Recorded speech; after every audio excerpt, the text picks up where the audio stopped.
From the Delta Sky Club Welcome back, Miss Klein. to the Jet Bridge, Delta Airlines relies on 5G solutions from T-Mobile for Business to power operations and serve customers faster. Together, we're putting 5G into the hands of ground staff so they can better assist on-the-go travelers with real-time information throughout the airport. This is elevating customer experience. This is Delta Airlines with T-Mobile for Business. Take your business further at T-Mobile.com/now. Whether you're ordering wings for the game, whipping up a 7-layer dip, or ordering pizza, there's something about football that makes you want to eat. And this football season, Uber Eats has the best deals on game day food, no matter what you're craving. From 2-for-1 pizza to buy one, get one wings. Uber Eats will be dropping new deals each week all season long. Uber Eats, the official on-demand delivery partner of the NFL. Order now for game day. Terms and conditions apply. See app for details. It's time for a Big Blue Kickoff Live. Nobody can ever tell you that you couldn't do it because you did. On Giants.com. New York Giant pride. And the Giants mobile app. 17-14 is the final. One touchdown, we are world champions. Believe it, and it will happen. Part of the Giants Podcast Network. Let's go out there like a bunch of crazy dogs. Have some fun. Hello, everybody. Welcome to Big Blue Kickoff Live on this Monday morning, afternoon. Brought to you by Cadillac, the official luxury vehicle of the New York Football Giants. I guess it's afternoon, right? It is after 12 o'clock. Seems that qualifies. Seems early. Lunch hour. 201-939-4513. We'll be on the Giants therapy session bandwagon today, taking your calls and talking New York Giants football. Giants lose to the Buccaneers 30-7. You know, we go into these weeks sometimes and we say, the score wasn't very reminiscent of what the game was like. No, it's about right. Mm-hmm. About right. Giants got dominated from start to finish in this game. They get outgained in this game 450 yards to 245. And keep in mind, after the Buccaneers' first drive in the third quarter, they stopped trying to score. Yes. So they could have got the 40, they could have got the 500 yards. You name it, if they want to get there, they could have gotten there. That's how poorly the defense played in this game. Well, John, I wrote down these numbers because defensively speaking, we've kind of given the defense most of the credit for trying to hold up this squad this year. But yesterday, they gave up season highs in points, 30, yards, 450, passing yards, 294, first downs, 24, and for the fifth time this year, they gave up at least 150 yards rushing. I qualified this as the ugliest game that the Giants have had this year. Yeah, it's right up there with the Viking game and the Eagles game. I think it was worse. Yeah. I mean, I think where the season is, the impact of the game probably isn't as bad as those other two. That's true. But in terms of how the game played Performance? I mean, middle of the second quarter, you just felt like they didn't have a chance to win based on how the game was going, unfortunately. Yes. And look, 23-0 at halftime. And, the shame of it is, and I know you folks are going to want to chime in, and I'm fine with that. But I just want to throw one thing out there because I think it's important to note this. I was just talking with Carl Banks this morning about it, and I said, he goes, "What do you got?" And I said, "Carl, it may not be the brightest and shiniest silver lining that you could find." You found the silver lining? I found somewhat of a silver lining, and he was on board with me on this. All right, I'd like to hear this. Even though the game was not competitive in the second half, and the Buccaneers certainly were not, playing as if the game was tight, Tommy DeVito was 18 of 26 for 158 yards. The last drive was garbage time, 56 yards. But the other two drives, while the game was still within clock management area, they had 65 and 68-yard drives. And to be frank, Tommy showed toughness. He didn't throw the ball in harm's way for an interception. He ran when he had to. He got up when, on the second to last drive, they knocked him out of the game because they knocked his wind out. He had to get removed for Drew Lock and then came right back in and then played the last drive. As I said last night, it was that whole "you didn't get me down" rave by Jake LaMotta. They did everything they could to suffocate the Giants offense and make this a miserable avalanche of a day. And Tommy DeVito showed his Jersey toughness, and I thought he put forth a very respectable second half in his own bubble of work. At least that's how I saw it. Carl agreed. And we think that was kind of a baby step for Tommy as he continues to try to build on the second half of this season and enhance his value to this team. That's probably the only silver lining, and it's not that shiny, that I found in this game. Yeah, I just can't get too excited about it when you're down by that many points. I didn't say shiny silver. Let me just give you an example. I just looked up the stat. So Tommy DeVito had how many dropbacks in the first half? 8, 9? I think, right? He was 3 for 5 for 31 yards. So he got sacked 3 times. The Buccaneers blitzed on 7 of his 9 dropbacks in that first half. In the second half, they cut down their blitzes to just 16 to 34. Right. So they definitely called the dogs off a little bit in the second half. They did. So, yes, he was much better in the second half. In the first half, he looked like a guy that hadn't played in a regular season football game in a year. Correct. Everything looked like it was moving too fast for him. Blitzes were coming. He wasn't making, for example, on that first drive, just to give it a perfect example, they bring the cornerback blitz off the left side out of the slot. Okay. Right? This was on the first third down on the first drive. Yep. They bring the cornerback blitz off the left side. Evan Neal gets beat on an inside move by Kalaji Kansas. I thought Evan Neal actually, after that play, played pretty well too. That was the second point that Carl and I made. Now, after the sack, Evan Neal did okay. That was another positive step for him. That was a bad play to start the game. Yes, it was. But after that, I thought he actually did pretty well. He recovered. In pass pro, he passed off a couple stunts well over the course of the game. Yep. I thought he was okay. Yep. But Tommy's looking right at the snap. He sees the safety coming off the blitz, and it's the easy read off the blitz, right? Blitz comes off the left side, the guy left side of the defense, right side of the offense. On that side of the field, Wanda Robinson runs a little 6-yard stop route, right? Just start. Now, he would have to throw it before he got into his break because the blitz was coming. But when a blitz comes off, you throw that little stop route into the side that the blitz is coming from. Easy 6-yard gain. Might have gotten a first down, might have been a yard short, whatever the case might be. But he held the ball instead, and that turned into a sack. And you had other times he held the ball a little bit too long in that first half, too. He looked nervous. The ball out. Tight. He looked like he was a little overwhelmed. Yeah. Right? Yeah. But in the second half, he came out. Ball was getting out quick.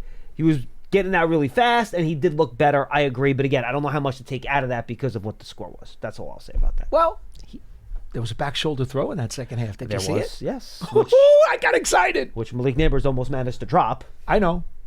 But it was a catch, by the way, because he got 2 feet down, he tucked it in, he turned. It was. But and then he had another drop in that second half, too. Yes, he did. He needs to get a little bit tighter on that sort of stuff. But Tommy threw some nice balls in the second half. Yeah. The quality of some of the throws, whatever the defense was doing, he made some quality throws. On Neighbors quick, I know, and guys, by the way, he was frustrated in the postgame. I get what he said. You shouldn't say that publicly. I know Brian Daboll's talked about it today on the media call. He was frustrated.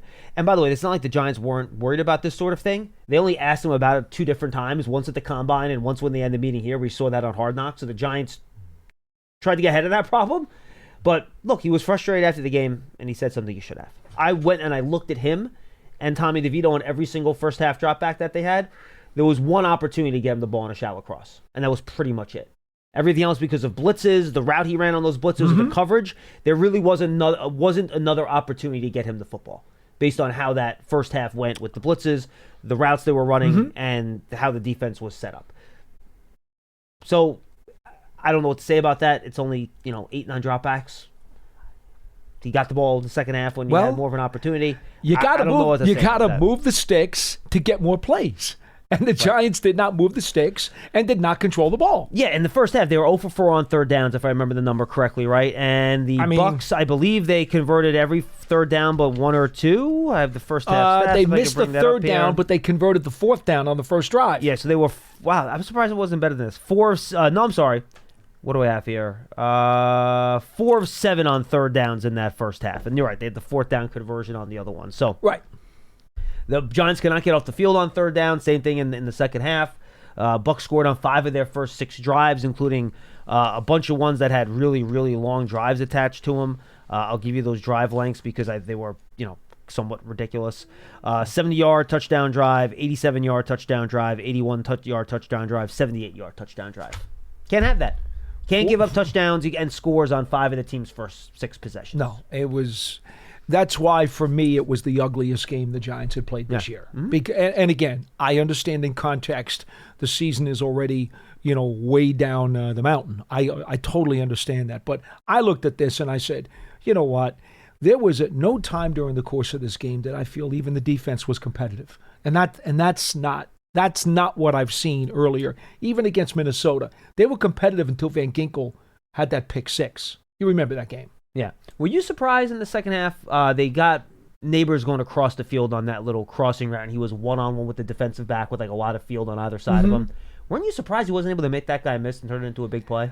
He juked him, and I think the defensive back, much like a soccer goaltender, knows that he's got to take a guess one way or the other because he's got no chance to really stop the ball any other way. I think the defensive back made the right guess on the juke. Okay. That's how I feel. I appreciate what you're saying, and I would that's what you want him to do. Right, he's got so much space there. That's what you want him to make that juke. Right, but I think the DB guessed right. Sure. No, I could see that. Absolutely. I was just wondering what your opinion was on that one. That's how I see it. I know what Jermaine Illuminor said after the game. I found that. I went through the tape. I did not find a ton of lack of effort stuff, to be honest with you. And no, I didn't either. Brian Dable said the same thing this morning. Obviously, nothing's going to be perfect. There's some things you can clean up. But there was nothing to me egregious where, guys were not necessarily, that I thought, like, not trying or giving up or anything like that watching it myself. But that was just me. Actually, Drew Phillips had a play where he missed a tackle and then tracked the guy 30-something yards downfield. That was the Bucky Irving play, right? Yes. Which I marked down as check plus. Well, no, because it's not check plus, because don't miss the first tackle. No.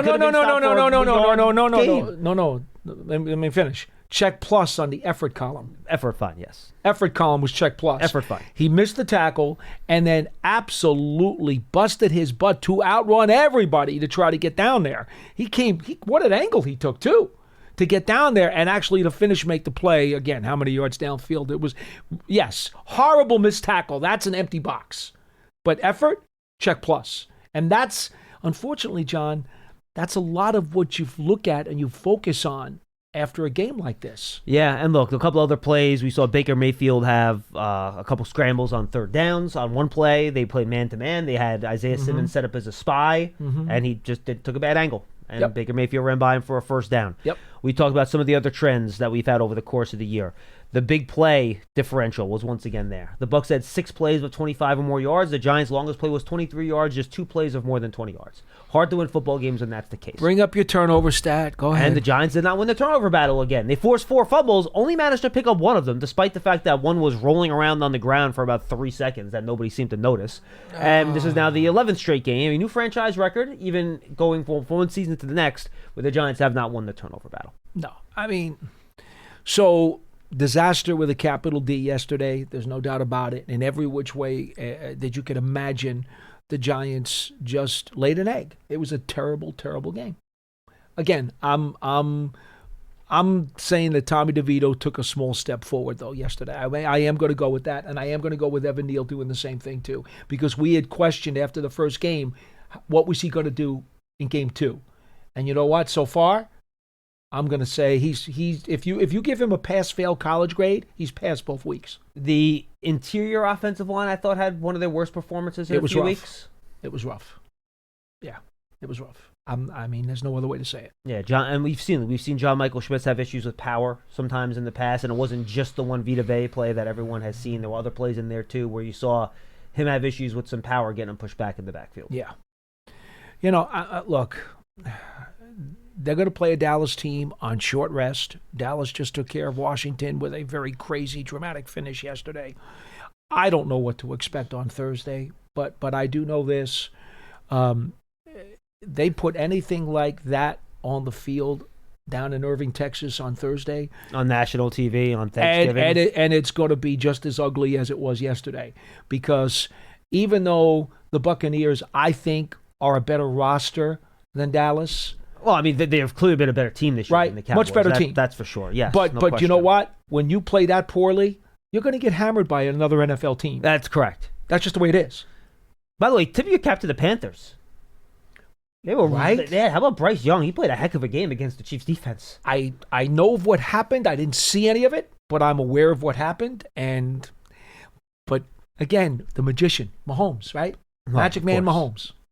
That's what he is. Whenever that guy needs to make a play, he makes a play, which is why he's Patrick Mahomes. Titans played well, too. Yeah, Titans played well. That is true. And then winning the game also does not hurt the Giants' draft position, with the Titans getting another win under their belt.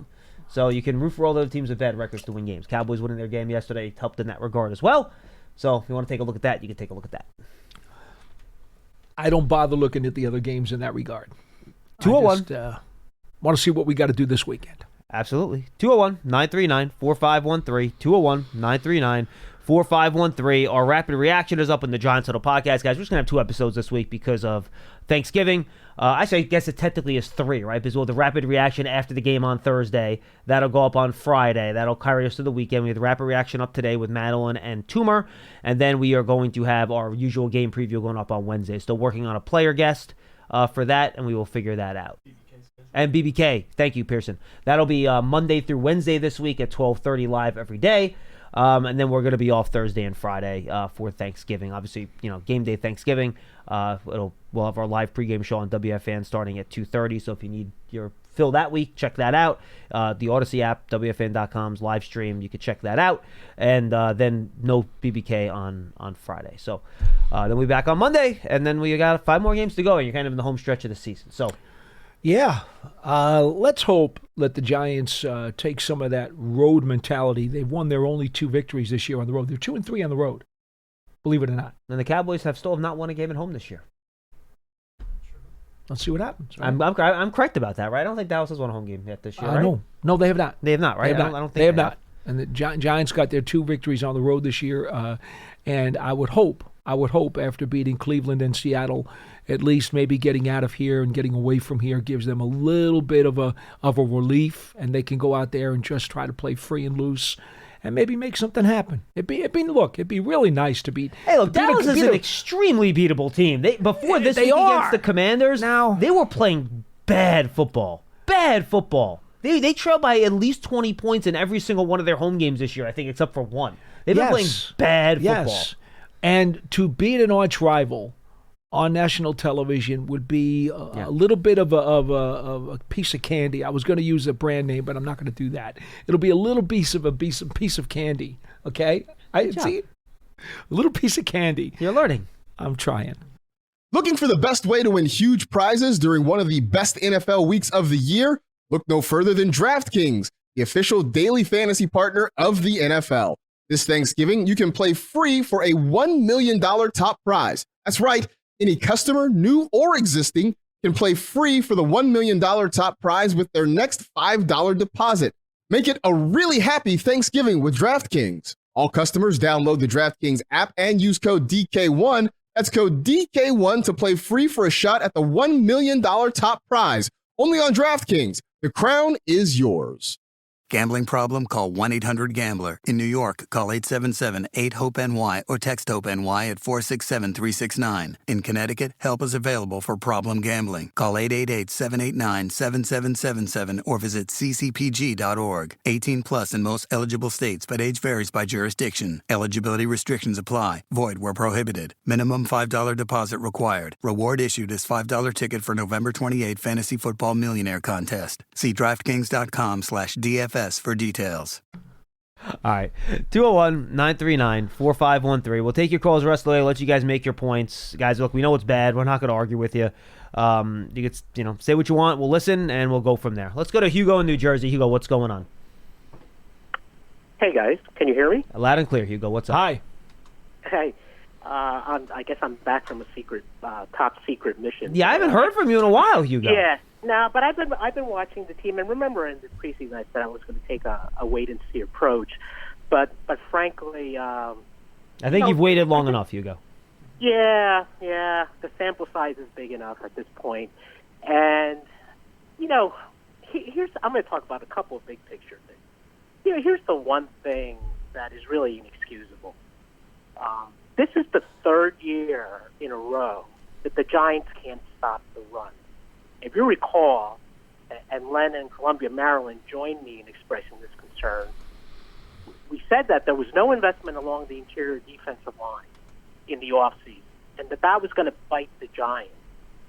And then if you think about the spider web effect, I remember saying, Brian Burns, good player, not great player, an expensive trade, but could easily be neutralized if the Giants are constantly playing from behind and or teams are able to run the ball on us. And so yeah, and by the way, you were right about that. Right now, it looks like you were correct about that, Hugo. Yeah. I would dispute Brian Burns' value. I think he's played really well this year.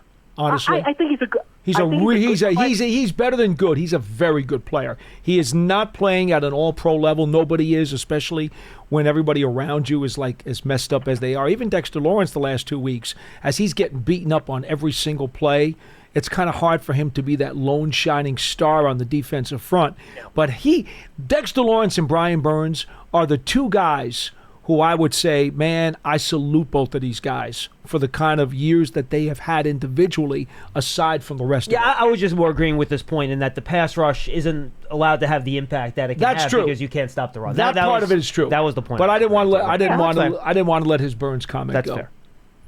Okay, so look, it is what it is. So as we look forward to the next 6 games, I mean, I think we just have fundamentally a bad roster construction problem along the defensive line, and it's very hard to overcome that. So, I just look, it's gotten worse instead of better. So I don't know how you can let this issue just linger out there for 3 years and not address it. We saw it coming like a train coming down the tracks. We kept calling in and saying something's got to be done here. Now, Hugo, I will say this. Prior to the trade deadline last year, they had a huge investment up front. They had Leonard Williams and Dexter Lawrence on the roster, and they still couldn't stop the run. I agree. So I think, like you guys said, I think the edge play is a bit better this year, and that helps. But then you're kind of chasing your tail. You strengthen one position and weaken the other, and don't really get the full effect on overall performance. But look, the other major point I was going to make is that the offensive line. It's clear to me now, and without a doubt, the offensive line has improved this year. But I remember back in 2000 when you plug those holes with free agency, and back then it was Lomas Brown, Dusty Ziegler, and Glenn Parker. Those are short-term benefits. Mm-hmm. And the disappointing thing here is that the investment in young players does not seem to be working out. The longer-term picture, they're going to have to reinvest in the offensive line. I mean, I don't think John Michael Schmitz is doing all that well. Evan Neal's been, let's see what he does here, but he's been a disappointment. Azudu is nowhere to be found these days. They're going to have to reinvest in the offensive line as, Van Roten is old, Luminor is not that young. So you're going to have to do that whole cycle of reinvestment. I think Luminor and Runyon are young enough to be okay for a while. Like if you want to re-sign Luminor for like a 3-year extension or whatever you want to do, that only take him into those early 30s. I think he'd be fine with that. You're right, Van Roten's a little bit older. You're correct about that. And right tackle is still unsettled. We don't know what Evan Neal's going to be. So yeah, that's fair. So there's going to be another investment cycle and opportunity cost. If you invest in one area, you shortchange other areas. Well, of course. It seems like we're chasing our tails here. So those are my two big picture takeaways from the season so far. Tigo, appreciate the call, man. And look, obviously the solution to that is to draft guys and have guys on rookie contracts that don't take up a lot of cap space because then you don't have to spend financial resources on them. I have not spoken to Tony Pauline like you have every week. But as I sit here today, if I were to list the priorities that I'd like to see the Giants get younger at and more productive at and more potential at, there's no doubt they need more help in the secondary. I don't know if I want to draft another guy, though. I almost feel like I need a veteran corner. You want to put another young guy in the big defensive backfield? You know what I mean? I understand, and that's why I say this with caution. I don't know what's there. Is there somebody ready-made? I don't know. The best... okay, well... I know, the kid from Colorado, right? If he's a corner. Well, people seem to be debating, is he a corner or a wide receiver? What does he want to play? I don't know. I think that's kind of... And we don't know the answer to that yet. All right. I mean, that's the thing. So in all honesty, if he is a corner, and they grade him as a can't-miss corner, I have no trouble taking him in the first round for sure. No, neither do I. But defensive tackles on that list. And that's where my other spot is.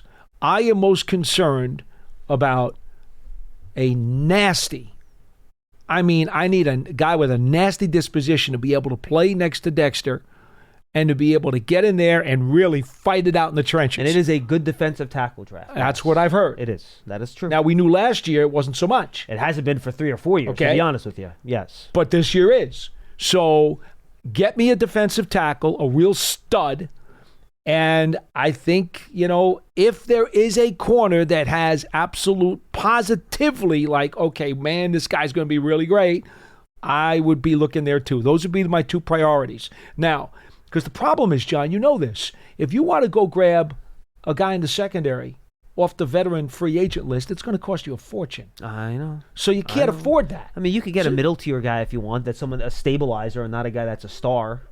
Okay, potentially. But those are the areas that I'm addressing right now. As I sit here, I don't really want to talk about the draft, but I'm just going to go to Hugo's point. Yes, I agree with you. Okay. The Giants need help stopping the run. Get a tough, burly defensive tackle and add another guy to the secondary. All right, That's how I feel. I'm going to play a game with you real quick with the draft. I don't want to talk about it, but I'm going to play a game with you anyway. All right? Mm-hmm. Dane Brugler put out his top 50 and these little captions on the reach guys. So is that new? Yeah. Okay. So I'm going to read you a caption, okay? And you tell me where you think this guy is ranked on his top 50 based on his caption. Okay? Player name. Has missed multiple games this season due to shoulder and toe injuries. And the 2024 tape has had more volatility than you would want to see. But he is fluid and long and shows terrific awareness in the passing game. He's a corner. Mm-hmm. Player name. Still projects as a number 1 cornerback in the NFL. Based on that description, where do you think that player would rank in his top 50? Well, again, Dane doesn't get hyped up too much. So he's going to be a little more realistic than most and will drop guys lower than a lot of people will. 12? 2. Really? That's Will Johnson, cornerback from Michigan. I'm going to read 2. you. I'm going to read you another caption. 2. I'm going to read you another caption. You ready? With his explosive body twitch at 6'3", 250, player name, has the athletic traits to be a top 10 pick, but he is very much a work in progress as a pass rusher, especially when he doesn't win with his first step. It wouldn't be surprising if he goes higher because the team is willing to bet on his ceiling. Where do you think that player would rank in Dane Brugler's top 50? Well, just based on the caption. And the caption says he would be a top 10. So you're telling me he's out of the top 10. Not necessarily. Carter has the athletic traits to be a top 10 pick, period. But he is very much a work in progress as a pass rusher.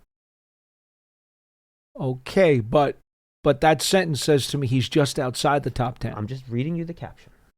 Based on his caption, I'll say 13. 3. 3. That's the draft class. Jeez. The 4th-ranked player in the draft class is a safety, Paul. For real. Malachi Starks out of Alabama. And Dane, again, folks, let me make something very clear. Dane Brugler is really good. He does his homework, and he does not get sucked up in hype. I've said that so many times on this show. That's why I like him so much. No, Dane's the best. You know, him and Tony. That's why we have Tony on our program. Too. Tony's awesome, and so is Dane. What I love about Tony, though, Tony does get the rumor mill going pretty good, too. Oh, he does. He does. Well, and that's what we love him for. Tony has the sources. That's why we love him. Yes. And Tony will give you more of what the perception is sometimes than what the grade should be. Yes. But so just to give you an idea of what the draft class is. Boy. So this is not last year's class. You want to buy a defensive back in free agency? Yes. You're going to pay. See, you're going to pay. All right, so I'm going to give you just the idea. Because like the defensive tackle class is really good, right? Mason Graham, defensive tackle out of Michigan. He's your safe player, okay? Mm-hmm. He's Dane's 9th guy in his top 50. Yeah. One of the easiest prospects to like in the 2025 draft class, an explosive and relentless lineman. He naturally plays from a low position to consistently win leverage through contact and lean on his agility to chase the football. Graham is a menace in the most complimentary way possible. He's his 9th player. Doesn't that sound like a great fit next to Dexter? Seriously, I'm not trying to be funny. No, I'm not trying to be funny. 6'3", 320 pounds. Absolutely perfect.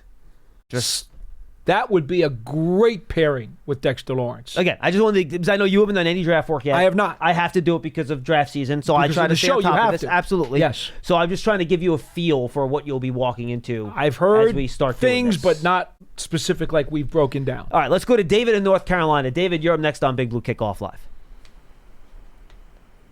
Hello? David. Oh, boy. Hey, guys. What's up? How's it going? I haven't called in much. I just don't know how to put a positive spin on things. And After that game, David, after that game, there isn't a positive spin. I was just going to say, you didn't pick a good week if you were looking for positives. It would have been better if you had called after they had beaten Seattle. No, and I know, and that's why I'm calling, because I can't be positive anymore. And I know we don't want to look back in the past, but our good buddy Lynn in Maryland, one thing I want to echo what he brought up a number of years ago, I think, with like Linval Joseph is, if you're not going to sign guys that look like they're productive players, who are you going to sign to extensions? And why wait until they're in the last year of their deal, or they're getting ready to become free agents? Of course, it's going to be harder to sign them once they hit the open market, right? Right. So, guys like Love and McKinney, that when you've got a team, I mean, it's obvious. Like, we can blame Brian Daboll all we want. When you see the output that was out there this Sunday, that's a talent issue. That's not. I mean, hey, we can pick out some things Daboll probably didn't do particularly well, and the coaching staff in general. But, I mean, in the NFL, when it's not a close game coming down into the fourth quarter, to me that screams talent. And as bad as Dave Gettleman was at, drafting according to everybody, we sure have left a lot of Dave Gettleman guys leave the building that are better than what we got on the team. And I know people keep referencing, this draft class, and Lynn kind of got hammered talking about Jason Pinnock, the other day. But he's right. There's not enough talent back there. And I love that Tyler Nubin is leading in tackles for safeties, but I don't want my safety leading in tackles. What is he doing in coverage? I mean, my safety having a ton of tackles just means my defense isn't very good. No, I agree. You don't want your safety leading your team in tackles. I think that's fair. You know what? Many championship teams have had that, though. It's a scheme thing. For example, Jabril Wilson led the Giants in tackles when they won the Super Bowl. That happens. It does. That's a scheme thing. But the bottom line, the run defense is not good enough. Like, we know that. No question. And look, guys, but don't use that as a piece of evidence, though, because that's not a fair piece of evidence. And David, I'm not sure if you're referencing Saquon. He's still going? Yeah, I don't know if he can hear you. All right, bring him back up. It's fine. We're watching here on Sundays, and how is that possible when defenses aren't allowed to play defense like they were back in 1997? I just don't know how it is so hard to score, and Brian Daboll is supposed to be an offensive genius. All right, David, appreciate the call, man. Good stuff. Look, in terms of the guys that have left the building, I know a lot of people, especially with what Saquon did last night. I mean, look, what Saquon is doing in Philadelphia is not particularly surprising. We knew going to that situation with them, and we said this at the time. We did. That was a good place for him to wind up for him. It was going to be a good fit, and he was going to be really productive there. And it's worked out exactly as he stayed healthy. It's worked out exactly like he would have thought it was, and a lot of people thought it was going to work out. That doesn't mean if he stayed here, that's what he would have done here. We had 6 years of Saquon Barkley here. Did it ever look like that? Twice. 2 years. His rookie season, he was spectacular. Still never looked like this, Paul. I think he gave the Giants 2 superstar years. I thought he was that way as a rookie, and I thought in 2022 he was spectacular. But he wasn't He's doing even better now. He wasn't on pace for setting the NFL record for rushing yards. He's doing even better now. But again, he would not be doing that if he was There's no here. way. And there's no way. To David's point, before they franchised him, they offered him an extension that was, depending on who you talk to, as good if not better than what the Eagles tried to offered keep him. They tried to keep him. It didn't work out. And you get to the point where it's an older running back. And if you look at the list of the Giants' problems this year, nowhere near the top is their running game on offense. That's not the problem here. It's not the problem. Now, does Saquon a headache player? Yes, no question. But the reason the Giants' record is what it is isn't because they have Tyron Tracy instead of Saquon Barkley. That is near the bottom of the list as to why their record is what it is at this point. And in terms of McKinney, Julian Love, first of all, remember, he got here right when the two regimes kind of shifted. So that was a tough deal. And again, they offered him more than what he got in Seattle. Correct. His agent turned it down, and that whole thing got And then when they came up. back, it was too late. Correct. And then the McKinney thing, look, he just got offered a ton of money. And he didn't... Huge money. And you talk about trying to extend him early. Well, he didn't break out until the second half of his final year here. Remember, he had that accident. So you couldn't extend him early because he hadn't hit his peak yet, and he wasn't going to take a lower-end contract extension in that situation. So is it unfortunate? Yes. Is it perfect? No. But there were real reasons why those things went the way they did. I'll give you a little bit of a chuckle, okay? All right, I'm always good there for a chuckle. I'm on the phone this morning with Mom. Is it like a funny chuckle or like a sad chuckle? No, it's kind of a funny chuckle. Okay. So I'm on the phone with my mom coming down here this morning, and she goes to me, I don't watch the games a lot. She would come to the games with my dad, but she didn't really understand a lot of it. She just came to be there with him. And so she says to me, so I was watching the Philadelphia game last night with him. Oh, no. And I usually don't do that a lot when we're home. I would watch the games with Dad at the stadium, but really not watch the games on TV at home. And I watched, and I saw what Barkley was doing. And I said, yeah, Mom, where are you going with this? And she goes, well, he really is that good. And I said, yes, he is. She goes, but you know what? He ran a long play for a touchdown, and then Dad, he has the DVR, where you could back it up. And she goes, so then I said, why didn't he do that with the Giants more? And she goes, so you know what your father did? And I said, let me guess. He showed you. She goes, yeah, he backed it up and he showed me, and he was going in slow motion on the DVR, and every single one of the other guy's players was blocked. That's a good try. I told you you'd laugh. I know exactly the player you're talking about too. And he was not touched on one of those 70-yard runs. Not touched. So she said, wow, he had a lot of space. And I said, Mom, that's exactly right. And so you know what your father said to me? He didn't have that kind of space when he was here. I said, that's because Dad listens to me. Okay? I knew that'd get you a chuckle. I had to go there, folks. I'm sorry. To the point where Dottino's mom was calling him, asking him questions about the Giants. Jeez. Well, My mom does the same. Oh, man. Anyway, but that's the facts. Better circumstances, and this is why the superstar looks like a superstar. Yeah, and look, the running, and this we talked about this, you want to add the running back to the finished product, right? Like the Ravens, they were already a really good team. Yeah, Derrick Henry, vavoom. The Great Eagles signing. were already a good team, right? Mm-hmm. I know they finished really poorly last year, but they had Jalen Hurts, the really good line, A.J. Brown, Devontae Smith. They have a lot of talent, Dallas Goedert. You add the superstar running back to that really good team, vavoom, you're off. The one that surprises McCaffrey to the 49ers when they were already good. Boom, you're off. Josh Jacobs has done a really good job for the Packers. The Packers were really good last year, too. Now, they already had Aaron Jones, who was also a good player, by the way. But now Willis has had a quarterback because they got the quarterback hurt. But that one's like, wow, he's added to them and made them better, and they didn't exactly have the most explosive all-around offense in the league. They did well. They were a playoff team, but they were not dynamic. But he's really helped them, too. Yeah, towards the end of the year, they got dynamic. They got better. But they weren't They for got the first better. half of the year. But look, anyway. You're right. I mean, look, even to an extent, I know it hasn't worked out from a team perspective, but how good of a year was Joe Mixon having with the Texans adding him to that team with that offense in the first half of the year with C.J. Stroud? I think ultimately what it comes down to is the running back is about the circumstance around them as much as it's about the running back themselves. It is. And Barkley that. is just so extra special that when the Giants brought him in, they did a number of things to try to get the line better, and it never worked. No, they the failed at that. line never got to where it needed to be to maximize him. Really, that's what it comes down to. Right. And you also didn't pair him with, he didn't have a Jordan Love. He didn't have a C.J. Stroud, even a Jalen Hurts, right, to an extent. Or, go down the list. The receiving core never lived up to its that billing. too, and the receiving core also didn't match up. All that stuff, running backs are not one-man shows. Running backs need to fit into an offense where you can maximize their talent. Because once the defense can focus on that running back and just worry about stopping the running back, you can stop the running back. But when they have other things to worry about, that's when the running back can start going up. Because you know what? It'd be really easy to put 9 guys in the box to stop Saquon Barkley. There's A.J. Brown running one-on-one with a cornerback. You can't have that.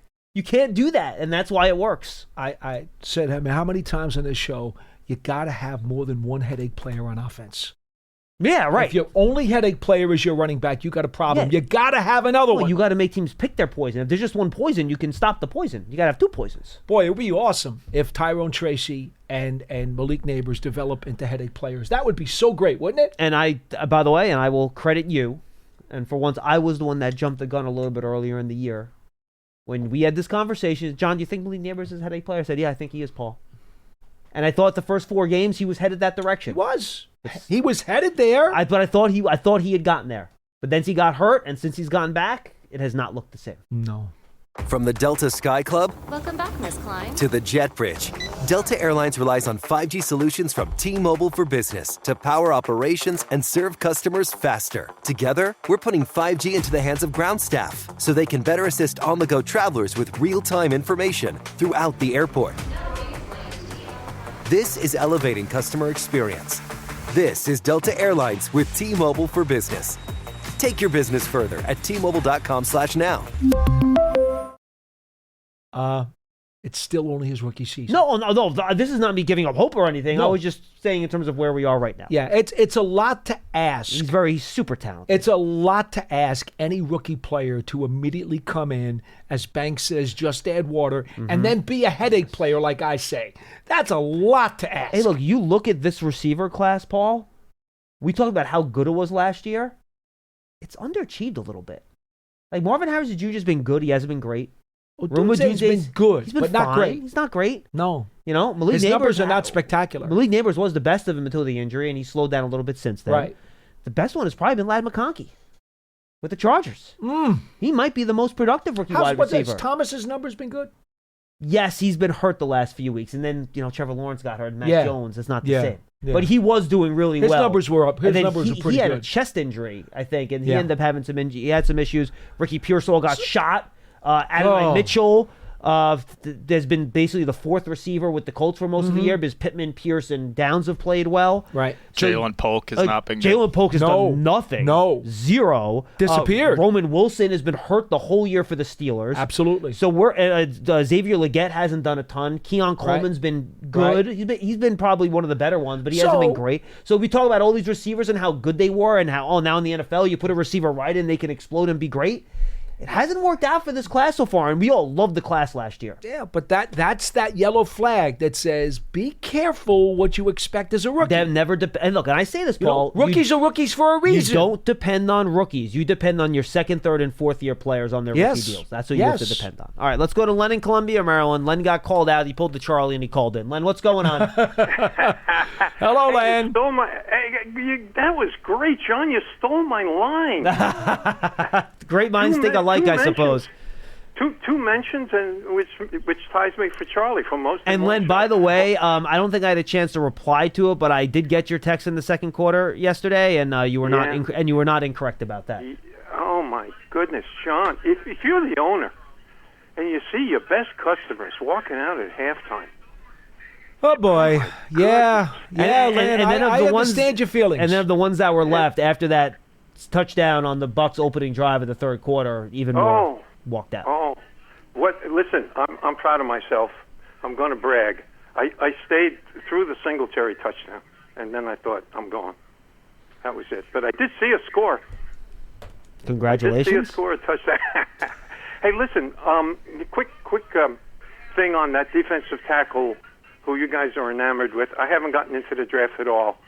Graham. We're talking about Graham at Michigan, okay? We'd love to see him play next to Lawrence.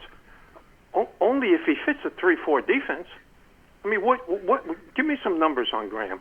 How tall is he? How much does he weigh? 6'3", 320. Perfect. All right.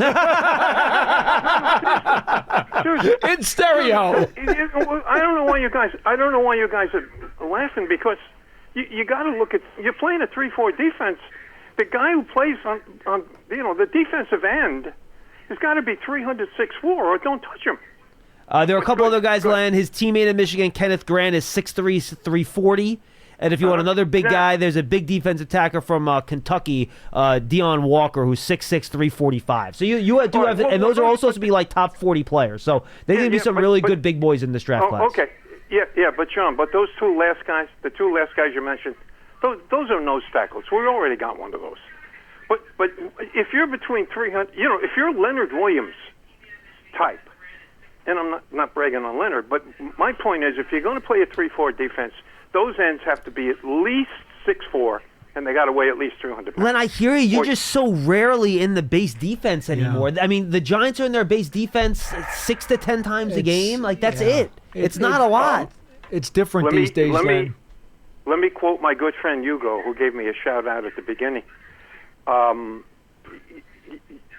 Maybe we ought to go back to the base defense. You know what? Maybe we should be playing, but we can't. We don't have the players. And by the way, Len, I'll give you a couple other guys. Oregon defensive tackle Derek Harmon, 6'5", 310. You got Tyleik Williams, and he's number 15 on Dane's list. Number 19, Tyleik Williams, defensive tackle, Ohio State, 6'2", 322. Walter Nolan, number 20, 6'3", 300 pounds. So there's a lot of guys. Those were what we guys. That's what we liked about Ashawn Robinson. I'm not bragging on Ashawn, but you know what I mean. I mean, it's a size thing. You can't pay a 200 play a 200. We tried to stick Chapman in the middle. Oh my God! Come on. I mean, that's just the way. We don't have those defensive ends to play. We got a bunch of nose tackles, and we got the best in the league, of course, with Dexter. But I mean, Davidson, Riley. They're nose tackles. They're not defensive ends. All right. Hey, look, the Bucs were simply the better team yesterday. A good team playing good against a bad team playing badly. I mean, you go room by room, and the Bucs have the better roster. I mean, we just got to get better players. But when you give up the first 30 points in the game, it's more. It's more than just the quality of your roster. It's everything. And the quality Len. of the other roster. Look, Len, when you're down 30-0 at the start of the third quarter, it's a team-wide, organizational-wide failure. There you go. And Coach already told us that this morning. Yeah. All right. So I'm going to go on the side of the injured offensive tackle, Illuminor, who says, I'm a vet. Guys quit. He didn't use the word quit. Hang on. He didn't use the word quit, Len. Huh? He didn't use the word quit. What do you say? Where was I? I looked it up this morning, so I had it in front of me. I don't mean to challenge. I'm not challenging you. No. I know you're not. I want to make sure I have it right here, just so we make sure we have it right. Yeah. And I'll be honest with you, Len. I was across the room listening to Dexter Lawrence while Illuminor was talking. I did not hear him. We did not have it in the post game. So this is the quote that I saw from Jermaine Illuminor. Again, I've not seen a transcript, but this is the one that I saw online that I was working off of. Right. This was from our boy Busy Nano over at Giant Insider, who's usually good about being accurate on this stuff. So it was embarrassing. I wasn't even out there, but I was able to see different things and watch certain plays where I personally don't think everyone was giving 100%. That's not quit. Okay. It's different. It's not good, but it's different. It is. But we can agree on it's not good. Yes, we can agree that it's not good. Of course not. Listen. I agree with him. I don't care if he's in the minority of people talking. That team was not engaged yesterday. There was disinterest yesterday. Because after the game, we heard from Dexter Lawrence and Brian Burns, and they did not think that personally. Right. So it depends who you talk to. I'm just telling you from a guy sitting in 133 at the stadium yesterday who's seen a lot of football games, maybe not as many. Well, I probably have seen more than you, but I'm not bragging about that. They were not in that game yesterday. They weren't from the start. Let me just end by saying, it was a tough week for everybody in that organization. I agree with that, Len. And I think there was carryover. There certainly could have been. Hey, thanks for taking my call, guys. Thank you, Len. As always, let's go Giants. Got to be great to break that streak against the Cowboys, especially on national TV. Thank you, Len. Happy Thanksgiving, man. Always good to talk to you, buddy. The way the season has gone, John, the team's gumption, if you will, tends to be kind of thin to where when they get stopped on that fourth down play at the end of the first quarter, they're down 7-0, and they're at their own 37. And Coach Dable is trying to light that stick of dynamite and thinking, you know what? All right, so it's 4th and 1 at our own 37. Yeah, conventional wisdom says you probably don't go for this unless you're Sirianni, because he'll go for 4th down and 1 anywhere on the field. But conventional wisdom says maybe you don't go for that. But there you go, Coach Dable saying, hey, maybe I'm not feeling the fire that I need here. This is a chance for me to hand this team a stick of dynamite and to get them going. And Wan'Dale Robinson gets stopped on the end around to the left side where they just had no room at all. Now, did you see what happened on that play? I did not go back and look at that play this morning. I intend on doing it, but I did not. Do you have a second for me to bring it up? Well, I guess let me finish my talk. Make your point. Ahead. Yes, make your point. So Sorry. my point is, I didn't mean to interrupt you. I apologize. he tried to ignite them. He tried to light the fuse, and they failed miserably on that play. And of course, now what happens? The 7-0 game all of a sudden becomes a scoring drive that bridges the first and second quarters. And even though the Giants defense actually held, it's still a field goal and a 2-score game at 10-0. And I said on the television post-game show, to be frank, at that point, in retrospect and looking at the game, the Giants never hit the button after that score. Right. And it was 10-0. I agree with you. So here's the play. I think it starts off in gun, but by the way, DeVito sees the defense, see him walk to the behind center. Tyler Tracy's offset to the left, right? Yes. In the backfield. DeVito's going to hit his helmet. He's going to call an audible. Watch Levante David, number 54, as he calls the audible. All right, oh boy. He yells out. He's pointing where the play is going to. His defensive end on that side points left, points to their right, to the offense's left. And they run, and literally, as the snap is made and the ball is handed off to Wan'Dale Robinson, Levante David is sprinting to play the end around. Yes. So that is a veteran linebacker sniffing out that play. He basically, for lack of a better term, spies Wan'Dale Robinson. Oh, he knew what the play was. Beats him to the spot. And I'm sure he's verbally telling his teammates that what play's coming. So that's a veteran who has been doing this a long time at a high level. It was just one thing I noticed this morning when I was going back to the game. Read it perfectly.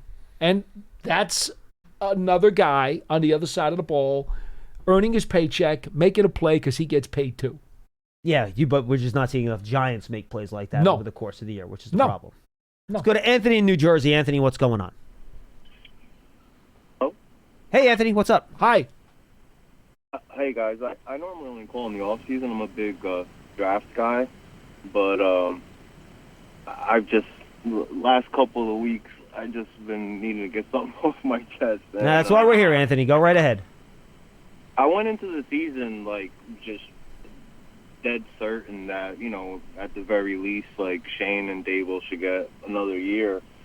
But some red flags went up for me during the Hard Knocks, and the way that this season has gone, I don't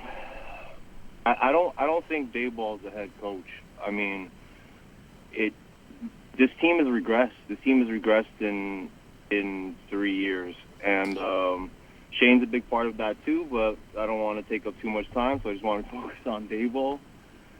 The biggest regression for me is in the culture, and as a Giants fan, I mean, we have the template of what works, what Giants football is. We have 2 head coaches in our history that won 2 Super Bowls each, and they both, shared some key qualities, and they were no-nonsense generals and focused on the trenches.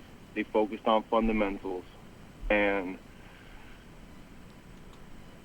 Abel I don't see that from him. I mean, he's too loose. He's too emotional. He's too impulsive. And also, I got a legit question for you guys. So, yes, what's your question? What makes Dayball a quarterback guru? Well, I mean, I don't know if that's like a title that he gives out on his business card, but I think the reason people talk about him like that is because of how Josh Allen was developed up in Buffalo. Right. Okay. And also he was at Alabama and did some good things for Nick Saban with the Tide. Yeah, with Jalen Hurts over there. Yeah. Mm-hmm. Yeah, I mean, in my opinion, a lot of different things go into developing players. A lot of different factors. Sure.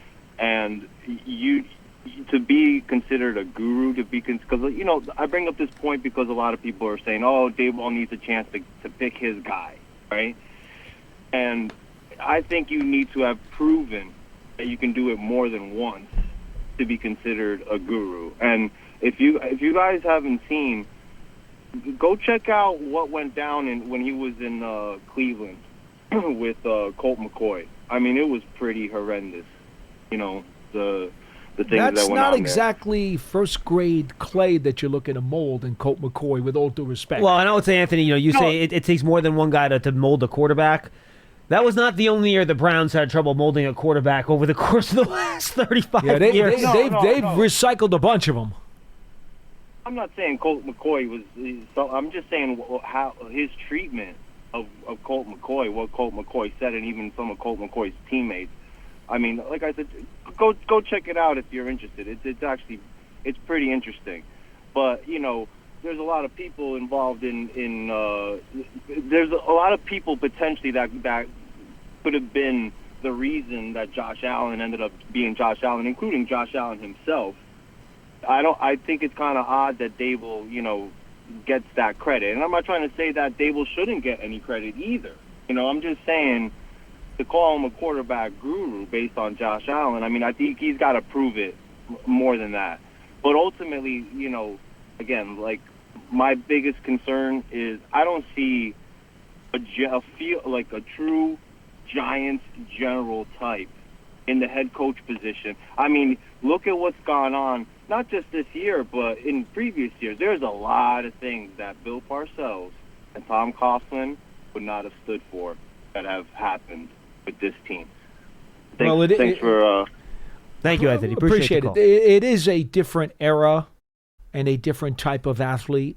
And I've talked to Bill on occasion and said to him, you could not coach today. And he's like, you darn straight I couldn't. It's a different time. Even Tom Coughlin, who coached most recently, much more recently than Coach Parcells, would tell you that the game is so different today, not just rules-wise, but environment-wise. Let me say this, John. I want to be careful. One of the things that he mentioned, and maybe it just got lost in the shuffle there, he was saying about, the culture. It's funny. People want to talk about that. Sometimes you can't have both. I have been around Giants playoff teams that had selfish players on the team that did not really get along great with their teammates, were not all in, and were not overly supportive of the locker room. That's not a great culture, but somehow they won games and they made the playoffs. I won't name names, but that has happened, and I've seen it firsthand. The culture was not good, but because they won games, everybody was happy, and nobody talked about the culture. Yeah, does culture create winning, or does winning create culture? That's my question, point. Right. So I think we have to be very careful when we talk about that word. That's why I don't like that word. I hate that word when people say, change the culture. No, I really detest that word because it does not automatically equate to winning. It's not the same. So I would say this locker room, in terms of culture, if you want to really play that game, is a heck of a lot better than some of the playoff teams I've seen, and they're losing. So please try to refrain from going there, because I can tell you firsthand it doesn't work. Any final thoughts here, Paul, on the game? Do we have any more calls, Pearson? I think we're good. We only got 3 minutes to go. I don't want to give somebody short shrift on their time on the air here. So yeah, we're gonna have to turn the page pretty quickly here, folks. So we're gonna start turning the page a little bit to Dallas tomorrow. It'll be Sytak and I the next 2 days. Paul's off to Dallas on Wednesday with the team, so Matt and I will hold it down. Are you going to Dallas, Pearson? You'll be here as well. Do you know what we're doing for Thanksgiving here for food? Are they bringing in Thanksgiving dinner? What are they doing? Yeah, we're doing a Thanksgiving dinner for the post-game crew. All right, very good. How about that? So Casillas and I will be here doing radio pre and post as well. I'm not making JC and I trek into the city through like Thanksgiving Day parade traffic, which I'm sure it'll be an absolute nightmare on Thursday. So I'm not doing that. We'll do it from here, and we'll have your coverage on WFAN. It'll start at 2:30, and then we'll go 2 hours after the game as well. So that's what we'll have on Thursday. And Paul, look, you just have to come out. You got to play better than this. Like, one of our mantras all year is that the Giants have played tight and close in a lot of these games, and they just come up late at the end or made mistakes over the course of the games. Yeah. The turnovers, the explosive plays. You've had now 3 games this year, which is more than you want, where they've been blown out of the water a little bit. And to the fans' emotions, all 3 of those games were home games, Really which good makes it incredibly difficult for them to digest. I didn't even think about it that way. That's a good point. They have not won a home game yet this year, just like Dallas. Try not to be the Dallas Cowboys get right game, right? On Thursday. Ooh, please, especially against that team. And we'll see about Tommy DeVito. Brian Dable seemed optimistic that he'd be able to play on Thursday. Now, he did come back in and finish the game, so that's good. But he's tough. He got the wind knocked out of him. He got blasted in the back of the end zone, kind of in the ribs in the midsection on that play. And then he hit his head pretty hard on the ground on a scramble a couple plays later. I was actually surprised he passed concussion protocol. Thank goodness he did. Because his head really slammed on the And we saw him in the post-game press conference up at the microphone. He was fine. Oh, they brought him into the tent and the and whole I thing. was very grateful for that because he did take some whacks. He did. So we'll see. The Giants have a short week. They'll have a walkthrough today and tomorrow. They'll travel on Wednesday. And then you're back at it. It'll be the last non-Sunday afternoon game of the year as of the schedule right now. We don't know when the last game is going to be against Philly, and that Colts game I think is still up in the air, but I'd be surprised at this point if they make that a standalone game on a Saturday. I just think given how the two teams have done this year, I'd find that surprising. So this will probably be our last non-Sunday 1 o'clock game of the year. So unless the Eagles really need that game, the last game of the year, they could always flex that if they need it for, they could be competing with the Lions for the best record in the NFC. That is possible. If the Colts game gets moved to Saturday the 28th, December 28th is the day of the greatest game ever played. And I think that's why they left that up in the air so they can make it out to the day on the anniversary. But that would be kind of nice, but with the Colts struggling and the Giants really struggling, I'm not sure that the NFL wants to put that game on Saturday. They might decide, you know what, just let it play out with the rest of the games on Sunday. And no draft season this week either, by the way. It's Thanksgiving. I have to give, we don't want to cram too much content down your throats over just a 3-day period. So we'll be back next week. We're going to have Trevor Sikkema from Pro Football Focus. Trevor's awesome. We have him on our draft content a lot. PFF has their top 250 out and their position rankings out. We'll talk about that with Trevor. And we'll be heading into rivalry weekend that weekend as well. That's going to be the week heading into Michigan, Ohio State, and all the rivalry games around the country. So that'll be a lot of fun. Paul, good stuff, my friend. All right, John. For Paul Dottino, I'm John Schmeelk. Thanks for joining us on Big Blue Kickoff Live. We'll see you tomorrow at 12:30 as we continue to talk about the Giants. We'll see you then. Whether you're ordering wings for the game, whipping up a 7-layer dip, or ordering pizza, there's something about football that makes you want to eat.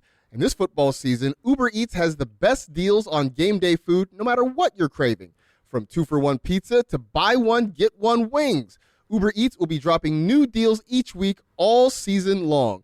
Uber Eats, the official on-demand delivery partner of the NFL. Order now for game day. Terms and conditions apply. See app for details.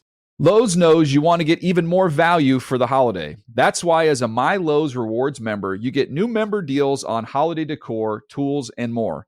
And you earn points when you shop. More points equal more rewards to help you save on holiday and more. Not a member? Join for free today at Lowes.com/MyLowe'sRewards because Lowe's knows deals. Program subject to terms and conditions. Points are awarded on eligible purchases. See Lowes.com/terms for full details subject to change.